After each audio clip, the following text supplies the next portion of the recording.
When I was much younger, I never really understood what people said about you are who your friends are. The older that I get, the more it makes sense, obviously, because with age and experience, most of these advices, their wisdom tends to be illuminated with time. It is one of the truest statements that I've come to accept and realize.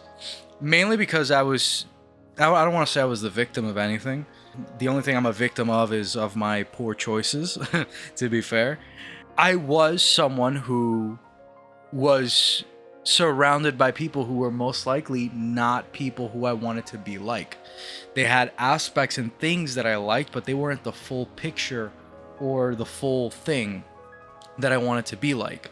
As time passed, as I kept spending time with them, trying to win their favor, right? Kept trying to be as loyal as I could be, tried to be as I realized that these people weren't really there for my best interest or hell, even their own best interest. And I was putting too much value into their opinions, into what they thought, or too much value and too much opinion into the things that they were doing and thinking. After going through this emotional journey throughout the years, going to a psychologist and everything, not only that, with the previous video that I did where I spoke about how your friends and your influences, your circles, your circles and the things that you surround yourself with influence your thoughts and your ideas, right?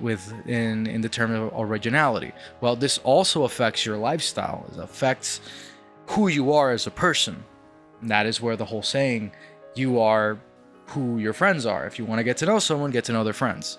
You are realistically only ever going to befriend someone that you see something in common with and that you agree with. You're going to befriend people that you see some of yourself in, right? Or if you're more on the Machiavellian cynical side, you're going to befriend someone because they have something that you want.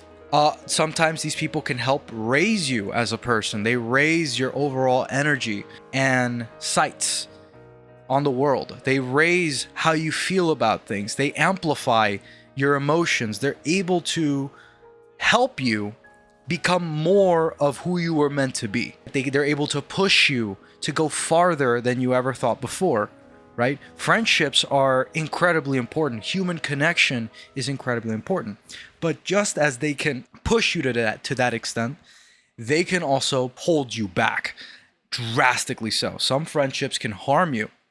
And not necessarily because they're bad and evil people, not because they're out there to hurt you and out there to harm you and change you as a person and just make you worse and do it out of envy. Though there are some cases where that actually does happen. A lot of the times it's just how you guys naturally flow with one another.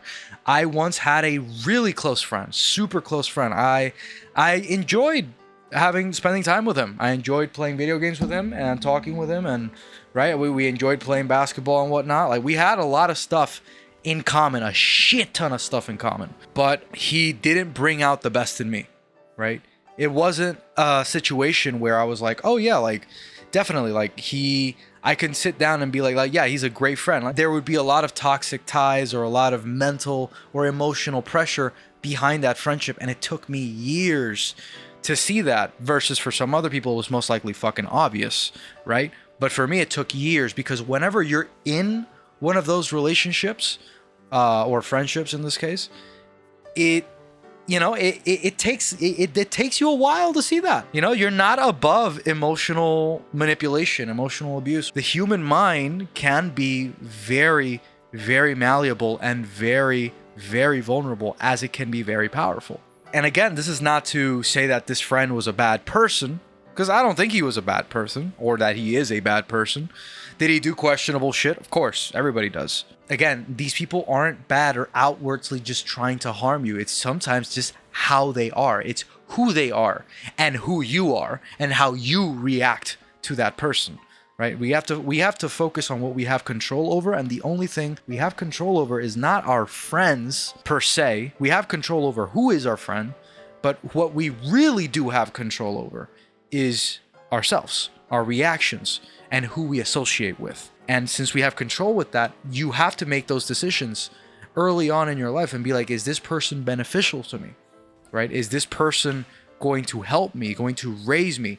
Is this person even interested in developing that with me and sharing something, a connection like that with me, right? These are things that you have to develop early on, and you have to understand early on in your life, and it will, I think, benefit you greatly, mainly because it's benefited me greatly learning from those bad experiences that I had. It's very important to really take your time and think about who you want to associate with. Another example is a friend of mine that I have currently, and I've known him since, I'm going to say, second grade, give or take. I can confidently say he has never switched up. It's always stayed the exact same. And what do I mean by the exact same is the dynamic in the communication, all of those senses. It hasn't changed one bit. What has changed is how far we are willing to push one another. And I can understand what he's saying, and not only that, push him towards more, right? Because I enjoy seeing growth with the people around me. I enjoy seeing them grow and develop. That is the one way that our friendship has really kept going thus far. And it's, I think, one of the parts that I appreciate the most, because usually when I have an interest, he follows suit. I remember I got into playing basketball because of him, and he was the first one that got into it. I was a shy, really shy kid, right? I was a bit of an early bloomer, so I was fairly tall for my age. Now I'm short as fuck, but for my age at the time and at my location, I was fairly tall. I was a big kid. I wasn't athletic. I wasn't into sports. I wasn't into socializing much. I was really fucking shy as a little kid. My friend wasn't. Complete opposite.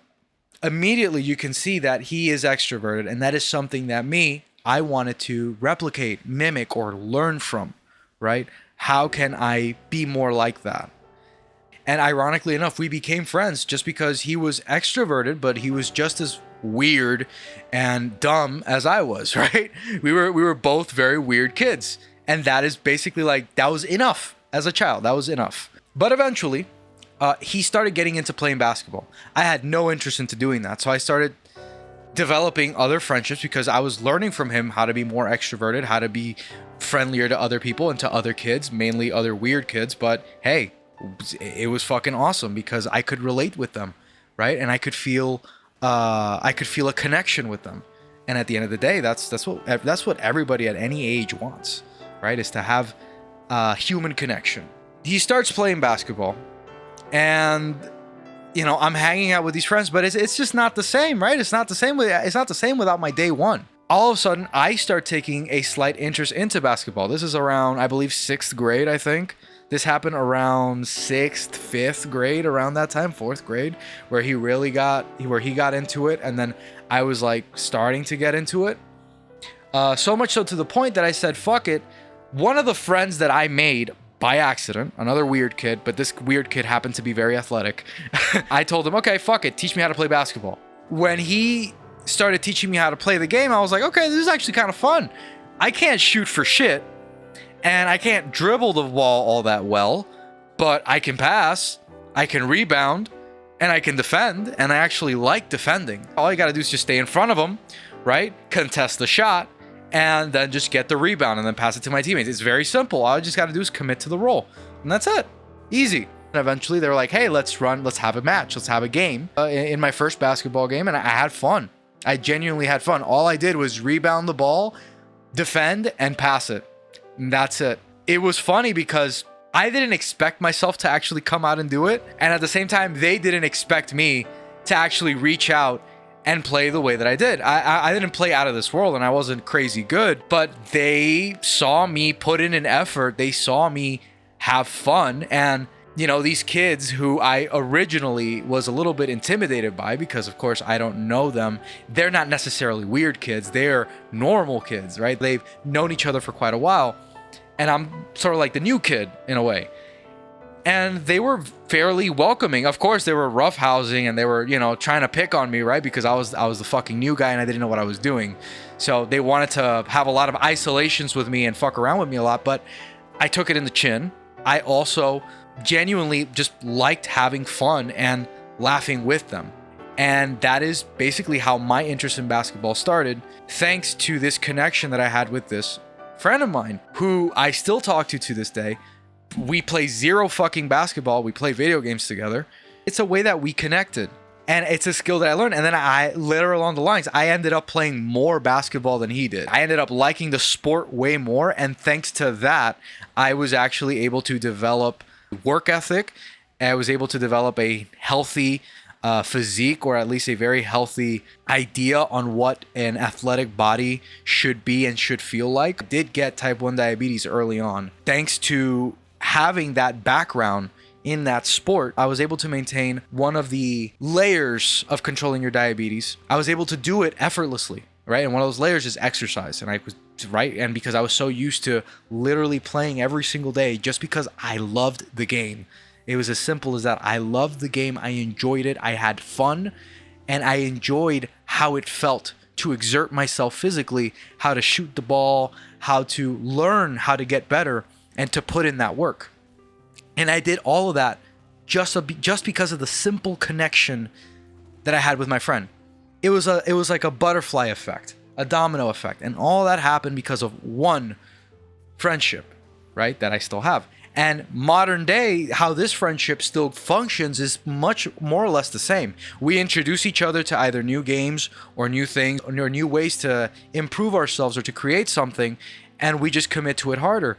Currently, it's with fitness. I got into fitness before he did, into the whole gym, fitness community and whatnot. Now I am, whenever he asks me anything that has to do with that, I answer back with as much information as I can, and I help him grow. And now he is more jacked and more in shape than I am, right? Granted, he is taller than me and has a better frame than me, but he still put in a fuck ton of work to catch up to me. I had about like a year or two ahead of him, and he caught up to me in more or less a year because of the advice that I was able to give him. So whatever took me a long ass time for me to learn by myself, he was able to learn it much faster because of the connection that he had with me. I was able to speed up his progress by like a year, 2 years worth, right? And that makes me happy. That makes me genuinely happy knowing that I helped my friend or anyone that way, right? And that is what that simple connection brought him. And that is on a way how positively your relationships could affect you. Another example, and this is a more current one, a friend of mine started a YouTube channel, and just talking about it and talking about our experiences motivates us to do more. And whenever I see one of his videos or one of his content do really good, I get hyped, I get excited because I want to follow along with him. I want to go along with him, right? I want to be able to do the same thing.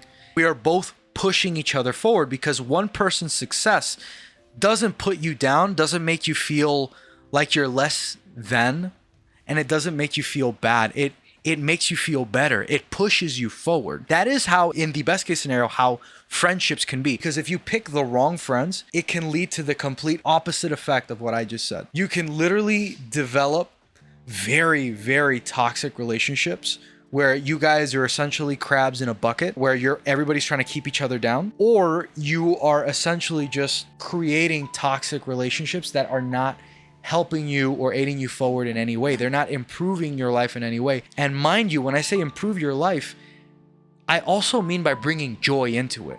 And a lot of these friends, as an adult, are even more important. That there's a reason why they say, if you want to know your future, show me your friend. If your friends are people who are constantly out of money, out of luck, doing poorly, doing badly, or they're constantly in trouble, in and out of drama, they're having problems committing to their jobs or committing to any idea, like they're just straight up just cheating, right? That's a perfect example. They're constantly cheating, or they're in a relationship that is incredibly toxic, and it's affecting your own relationships as well. If you're an adult with friends like that, then that is essentially what's going to plague and problem your life, right? The older you get. This also extends to your standards, your life standards, right? Does this person take care of themselves? Do they work out like you do, right? Do they eat like you do? Do they take care of their body, their sleep? Do they take care of their mental health like you do? If they don't do that, all of that stuff will rub off on you. That is a thing, right? It happens with your coworkers as well. Toxic work environments are very much the same thing. Whatever your coworker is doing, chances are along the line, you are going to do the same thing, right? That is why you have to protect that circle that inner circle, that inner peace, whatever is around you, you need to be very protective of that, right? And heighten the quality of the people around you, heighten the quality to your standards and to what you want to be around with. Because I'm not going to sit here and tell you this type of person is wrong. I know what's good for me, and I know what I want around me. You should do the same, and you should live by that standard the same. Don't let anybody tell you what is the right or wrong for you, where your standards should be. However, it is important to know that whoever you surround yourself with will set that standard. And again, this goes hand in hand with the fact that a lot of the times these aren't people who are not doing, and again, this goes in hand with the friends and the people you're around with that might not be doing you all that good. They're not bad people. They are taking you somewhere where you just don't want to go, right? And that is something that could happen internally within you.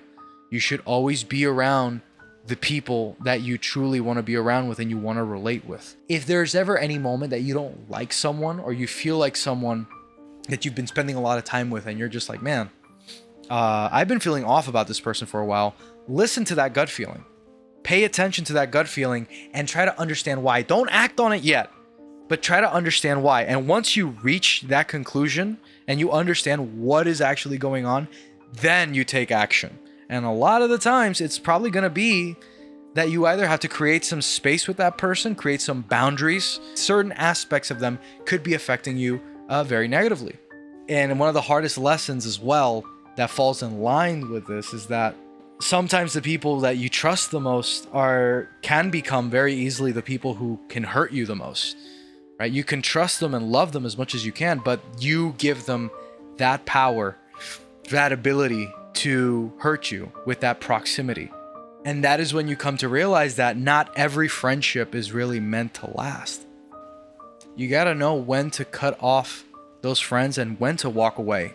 It's a relationship that is harming you and potentially even harming them as well. You know, it reminds me a lot of when I was younger, and I ignored a lot of the red flags that I saw with those friends or those people that I was around at the time, because I didn't want to be alone. I didn't want to not have them in my life. I did not want to be by myself or rejected. I didn't want to be ostracized. I didn't want to be isolated. Ironically, the harder I held on, it inevitably pushed them away harder, you know? So what was going to happen was inevitably already going to happen anyways. They were already going to leave. And ignoring those red flags really, really hurt me in the long run. It really made things worse in the long run because it just prolonged the healing process for me more than it needed to. A lot of the times these red flags still happen till this day. Like, there are friendships that I have where I can see the red flags as clear as day. I see them right there. I see how they interact with me. I see how they talk with me. The distance, the slight venom in their jokes, you know, how some of their remarks can have they kind of linger a little bit in the room, and I can feel it. I try to ignore it, but I can feel it. Those red flags, when they're ignored, that is something that you don't really want to do. You want to really consider them and see those red flags for what they are. And you want to address them, if you can, with the person that you're seeing these red flags with or you're having them with. You have to address these issues. You can't really just think, oh no, because I connect with this person or because we share a connection, that it's all going to work out happily ever after. That's not how it works. That's not how real life works, and that's not how people work. You can't really confuse familiarity with someone with loyalty. You know, you can't confuse that familiarity as like, oh, they respect me. If they respect you, why are they saying and doing things that bother you? Why are they actively trying to do these things, or they're saying these things? Just talking shit with your friends, it can reach a certain point where it can overstep certain boundaries, or some people can feel certain types of ways about it. A lot of the times that familiarity isn't necessarily loyalty, and it isn't necessarily respect. That familiarity can create an opening for them to just openly disrespect you. That is a thing. Another thing is that I've kept friendships alive long after they've died. You know, that's something that is very painful as well. And this is back when I was younger. I didn't nearly have the confidence or the self-assuredness that I've developed now, thankfully, throughout the years. But These are certain things that you have to develop and you have to recognize early on so that you can protect yourself from it. You know, people don't really have to be evil to be bad for your future. I'm going to keep repeating this. They don't have to be bad and evil, these evil people that we make them out to be. They don't. It could be your parents. It could straight up just be your mom and dad. It could literally just be someone as a family member to just literally just your coworker as well. And another harsh truth is that sometimes you outgrow people and sometimes they outgrow you. And whenever they outgrow you, it's going to sting a little bit more, right? It hurts the ego. It hurts the ego to know that. It's like, how dare they, right? But, you know, it's a thing. It's normal. A perfect example would be a friend of mine that is entering a relationship or a committed relationship, heavy committed relationship where marriage starts becoming a thing. They're moving on to bigger things, to different things. A friend of mine becomes a parent. That is a much bigger thing than whatever I'm doing right now. That doesn't necessarily mean that we can't be friendly anymore or that we can't keep associating with ourselves, but there has to be a healthy boundary where I have to respect that is what's happening to him and that is what they're going through right now. And the same way that they have to acknowledge, like, hey, I have habits and I do things that could potentially harm your family life. And that is when you have to put things in a scale and realize, like, boundaries. You know, we have to set these boundaries. You know, today's best friend can quickly become tomorrow's stranger. Nothing is eternal. And that's okay. Because in the fact that they're not eternal, it becomes that much more precious to you. You know, that those short moments or those moments that you share with that person, because you know they're limited, they become that much more impactful and that much more meaningful. You become much more present in your day-to-day life and what you do with said friends or people, right? There is far more value in it, right? It doesn't diminish them. It raises it. It makes it better in a way, right? It all, like the positives and the negatives, they go hand in hand, right? That is how life is, dude. And your friends don't just influence your future and tell you what your future is going to be. They are part of that future. You know, they are the people that you want to be around with, 5 years time, 10 years time.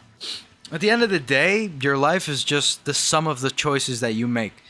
And the people you keep around, you won't always choose the right friends, but every bad friendship teaches you what to look for in the next one. Choose people who make you proud of who you become, because one day you'll look in the mirror and realize you've become a little like everyone you let into your life.